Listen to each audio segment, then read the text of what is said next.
미국의 기준금리 인상이 임박한 가운데 우리 통화당국이 오랜 기간 유지해온 저금리 기조의 방향선회를 시사하는 신호를 보냈습니다. 금리 인상을 시사한 건데요. 강태욱 기자입니다. 한국은행 건물 임시 이전을 앞두고 마지막으로 열린 창립 기념식. 이주열 총재는 취임 후 처음으로 통화정책 방향을 바꿀 수 있다고 언급했습니다. 5차례 인하에 이어 1년 동안 1.25%를 유지해온 기준금리가 올라갈 수 있음을 대비하라고 시장에 신호를 보낸 겁니다.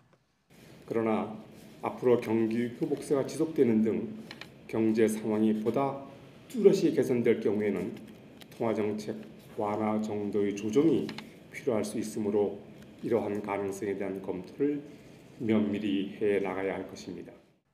이는 미국이 올 들어 두 번째 기준금리를 올릴 것이 확실시되고 있는 상황에서 나온 것인 만큼 우리 기준금리 인상 시기에 촉각이 곤두설 수밖에 없습니다.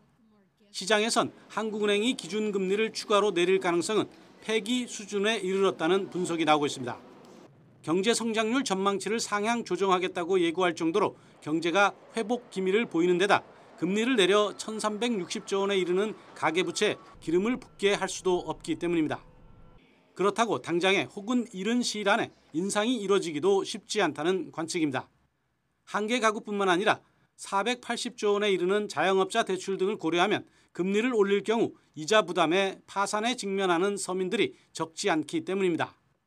최근에 빠르게 증가하고 있는 가계부채라던가 주식시장 또는 주택시장을 중심으로 자산 가격 급등에 대한 불안감이 커지고 있기 때문에 향후에 상당 기간 동안 한국은행은 금리를 높이기도 낮추기도 어려운 상당히 곤란한 상황에 처할 가능성이 높아 보입니다. 이 총재도 우리 경제의 성장세가 확대되고 있지만 불확실성이 여전히 높고 수요 측면에서 물가 상승 압력이 크지 않다며 당분간은 저금리 기조를 유지할 뜻을 내비쳤습니다. 그런 만큼 금리 역전 현상이 벌어지는 미국의 세 번째 금리 인상 이후쯤 우리 통화당국이 적극적으로 움직일 것으로 보입니다. YTN 강태욱입니다.